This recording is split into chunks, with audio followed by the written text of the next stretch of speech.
4 or 5 days a week. But anyway, I didn't want to hang on to that rough place. I look at these pictures and I remember there's just so many incredible times and people we were together with. There's so many people here I love that that were friends of ours.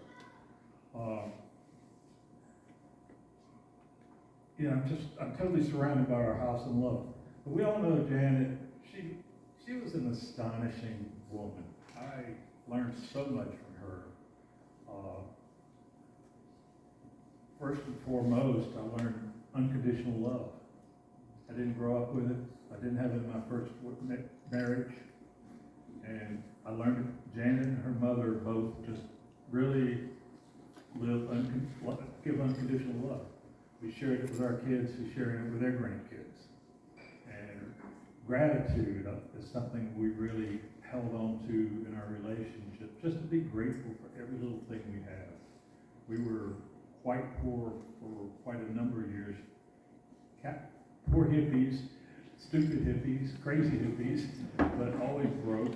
We managed through it, rough times, doing a cash budget with envelopes of what we could spend.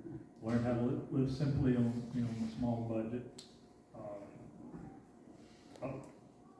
I learned backpacking, camping, and that stuff from Janet. I'd never gone camping other than on a farm. I'd never gone up in the mountains hiking and backpacking. So we first met, we had a summer fling. We took off and went backpacking through the Rockies. Staying in the van. We did 2.5 months of sleeping in a Chevy van or sleeping in a pup tent. We got real close together during that time. Slightly. And then, Janet and I both have really, we're both communitarians. We put a lot of energy into our local communities. Janet also into the visually impaired community, and did magnificent work. Janet, during that time, she was real involved with PTA in Atlanta, was president of PTA. When the neighborhood we moved into, originally they were going to close the neighborhood school, and she and another neighbor decided they couldn't possibly do that. There were too many young toddlers in the neighborhood. And they went around and did a census of the preschoolers in the neighborhood, presented to the school board, and they kept the school open, and now it's at least 3 times the size it was then. It's one of those schools that has lottery to get into these days, from what I've heard. We bought a house. Our first house we bought, we went to a neighborhood association before we moved in, and Janet became the treasurer of the neighborhood association. She jumped in and kind of carried that kind of stuff.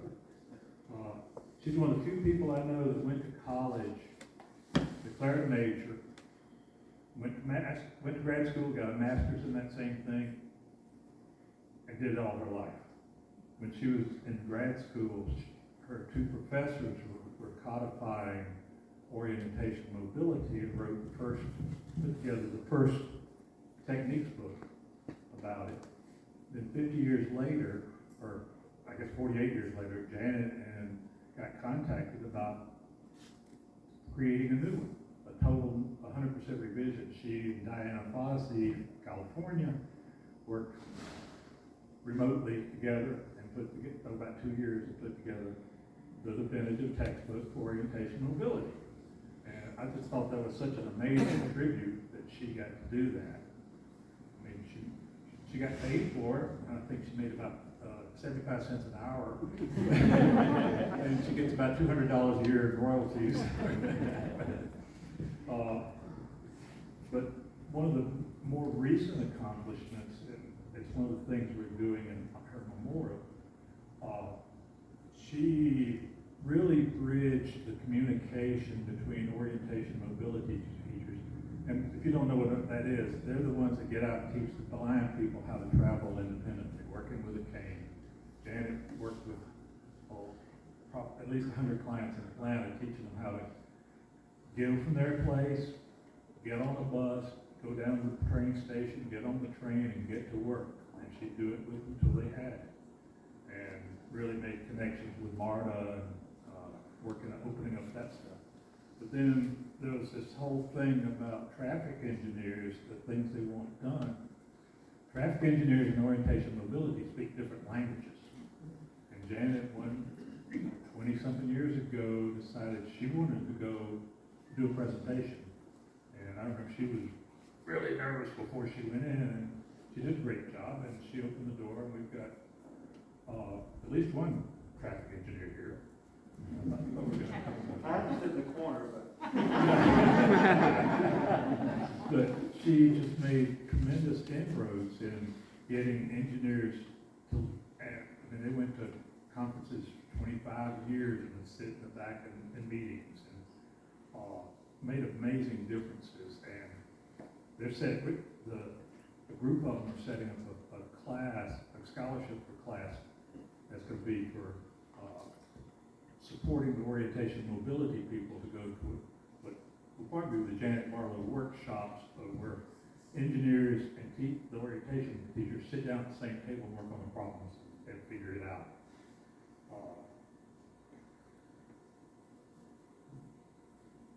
Janet and I, when we went through our tough times, everybody in the relationship does. I think we both had the responsibility gene. We were just wanted to make sure things were right. We passed that on to our kids. We wrote our own wedding vows, got married in a cow pasture at sunrise, or horse pasture, I'm sorry. And we just stayed with it. We honored them and kept with it. With early days, I was working, had a seated job in Atlanta, making $3.63 an hour. We suggested Janet one time, maybe she went back to work or buy a house somewhere. And she said, no, we need to create a home. And we committed that one of us is going to be home with the kids. And that was just such a wonderful joy. She did till Jim was 12, and then I took over. And I absolutely loved raising the girls at that point, taking them through all their teenage stuff.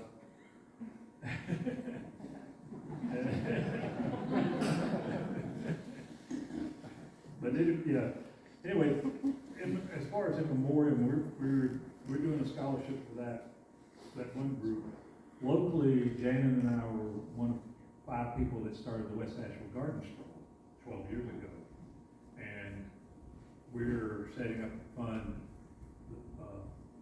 The stroll was set up. It's a free stroll for anybody who wants to come. We make money by selling sponsorships for the program. And about $4,000 a year comes in, and most of that gets given out as garden grants in the neighborhood, to schools and other community gardens and such. We're going to create one big grant in her name this year from contributions that are coming in.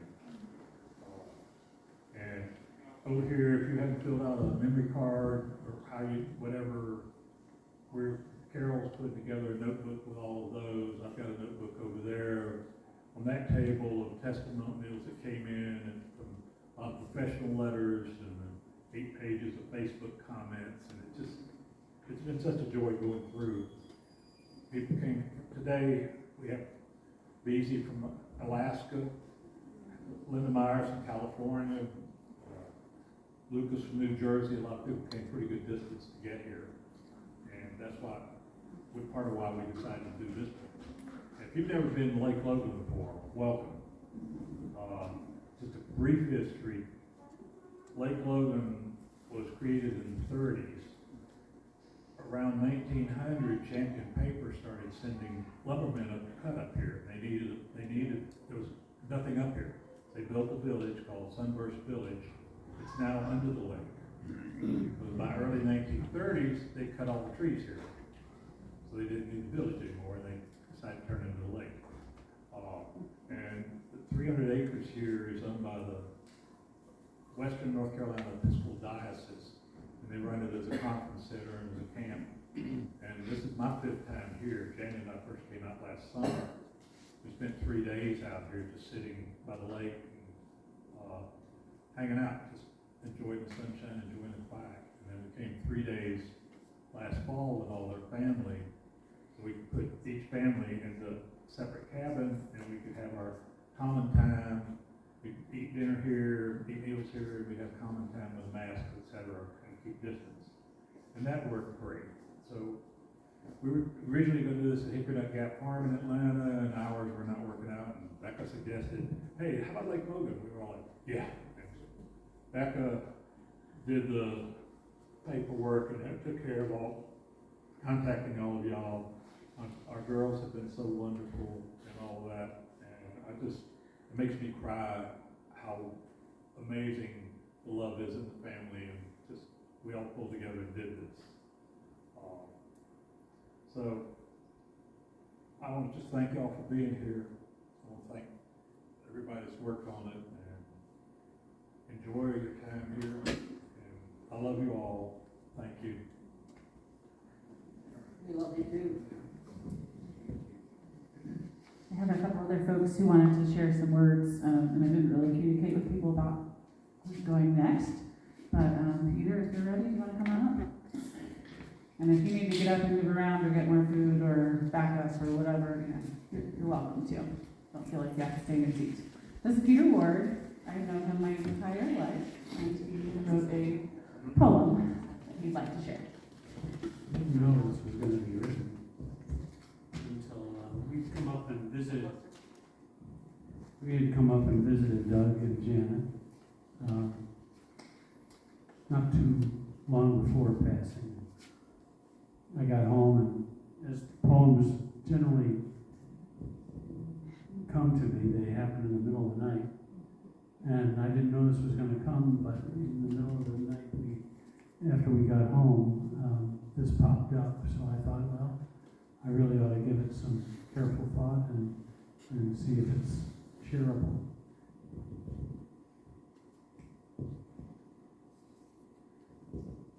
Hopefully I can do the microphone and the reading as well at the same time, so forgive me if I mess up. This is called All Eyes Cry. All eyes cry in honor, standing closed-eyed on a corner, hearing the chorus of the audible, the traffic, and the signal sounds saying, Janet, thank you. Lights dim, crosswalks blur, and industry bows. Janet, thank you. All eyes cry in love, hearing the chorus of the audible. We are so grateful to have known you, Mother Janet. Thank you. Eyes weep, vision blurs, a family changes. We are so grateful, Mother Janet. Thank you. All eyes cry in tender friendship, hearing the chorus of the audible. We so love you, dear friend, we thank you. All our vision lightens in the understanding of your universal love reflected, seen by each and every one. Thank you, dear Janet, for being. All eyes cry until we hear the chorus of the audible telling us it's time to move onward with Janet's blessing, thanking us for loving her as we remember to exemplify the wholeness of her good. Thank you all for being.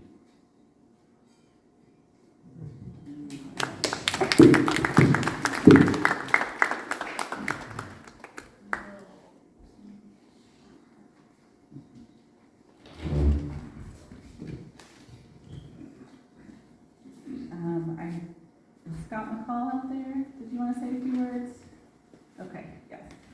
I realized I didn't ask you today, but I heard through email you wanted to say a few words. Scott was Mom's boss at Center for Visually Impaired and worked with her for 22 years. Is that right?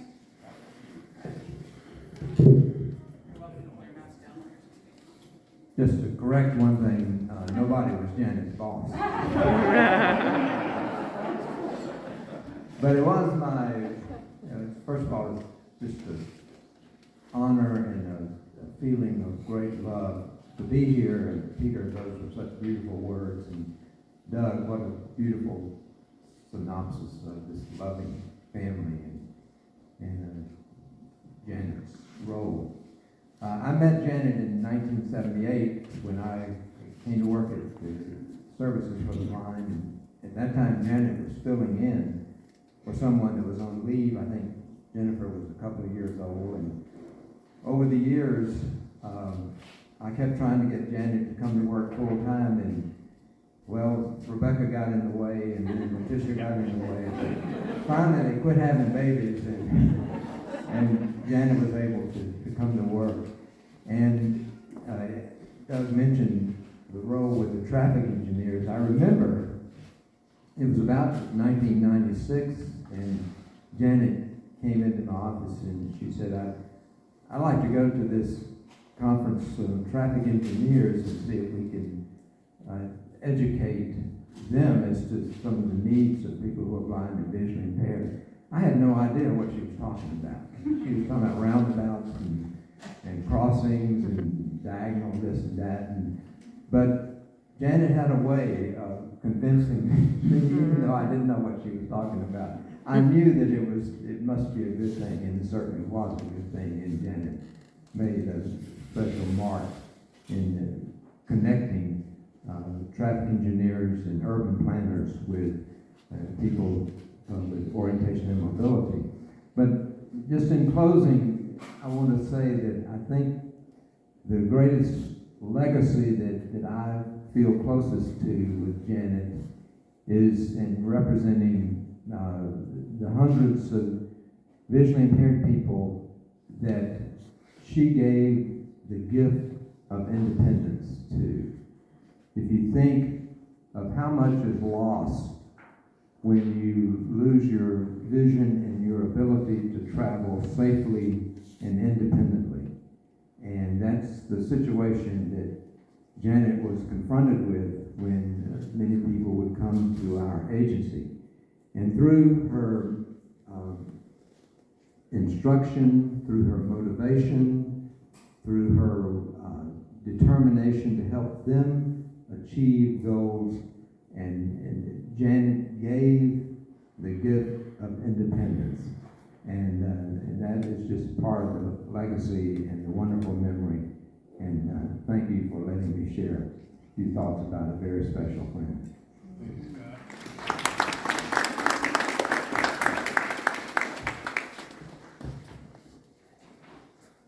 Lukas, come on up. Lukas has worked with Mom since 2000-ish? Oh, like. All right.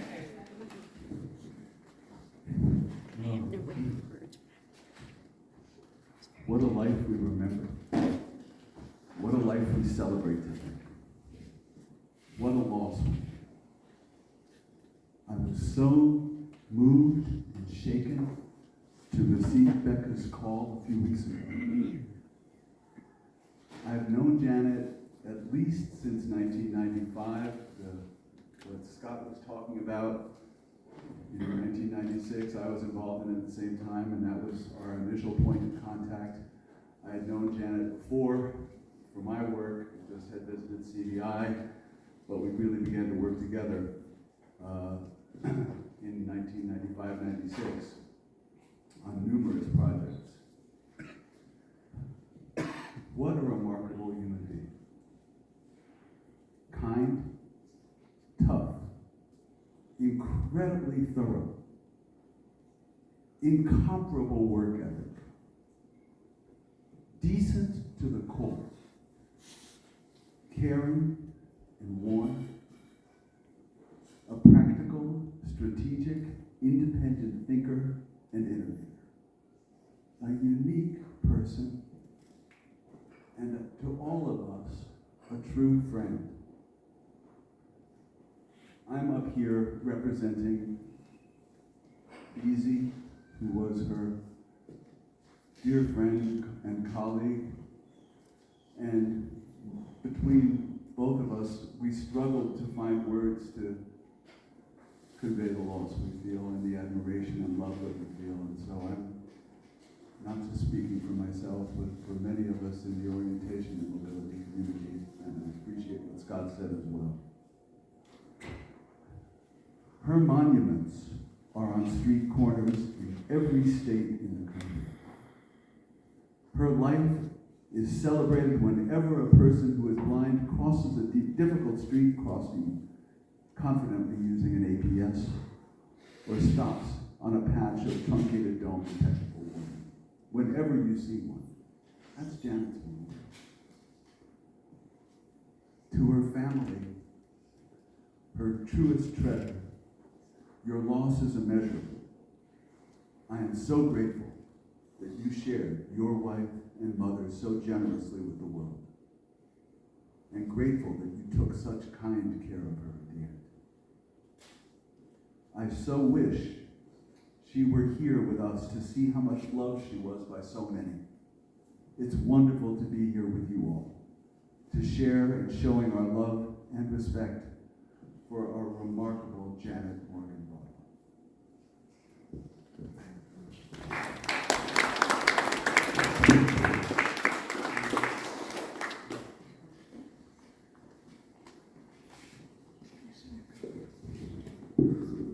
Okay, I'm going to finish off with just a few words here. Just let me catch my breath a little bit.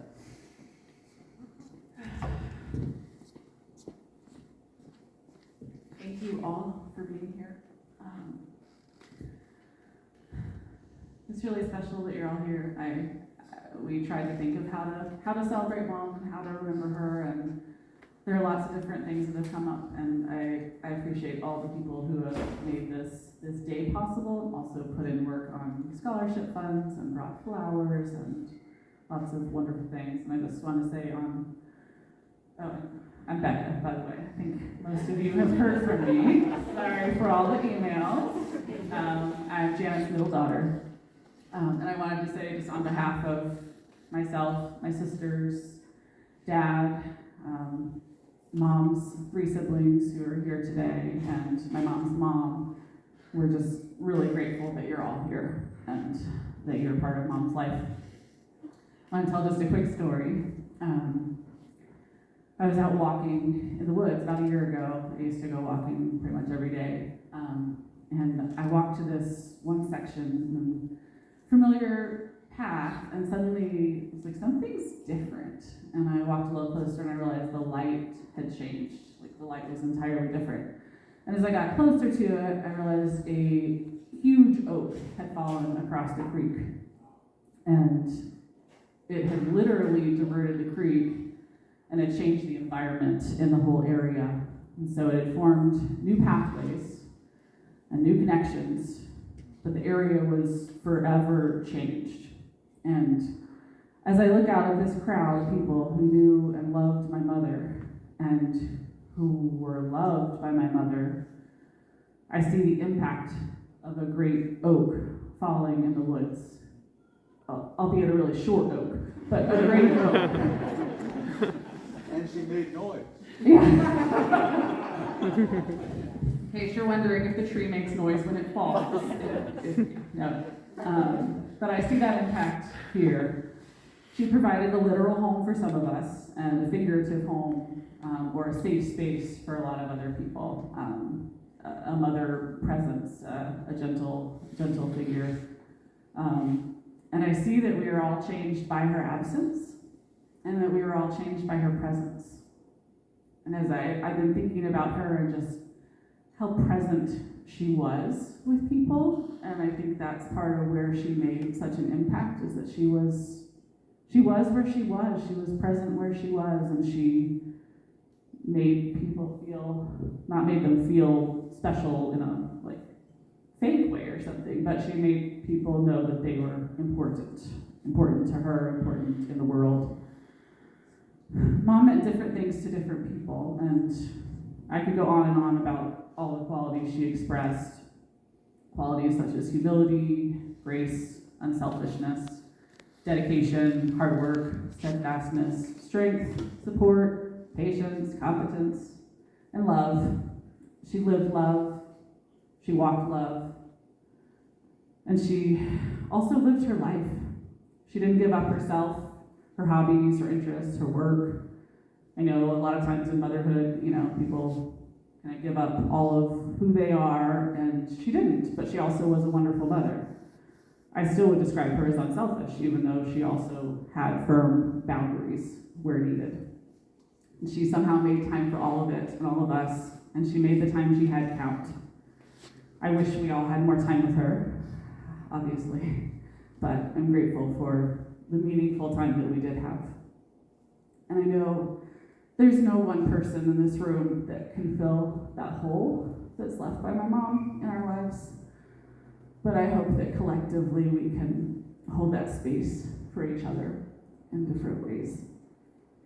Thank you for being part of Mom's life, and thank you for being part of our lives. I'm just so grateful you're all here today. A couple just housekeeping things, I think.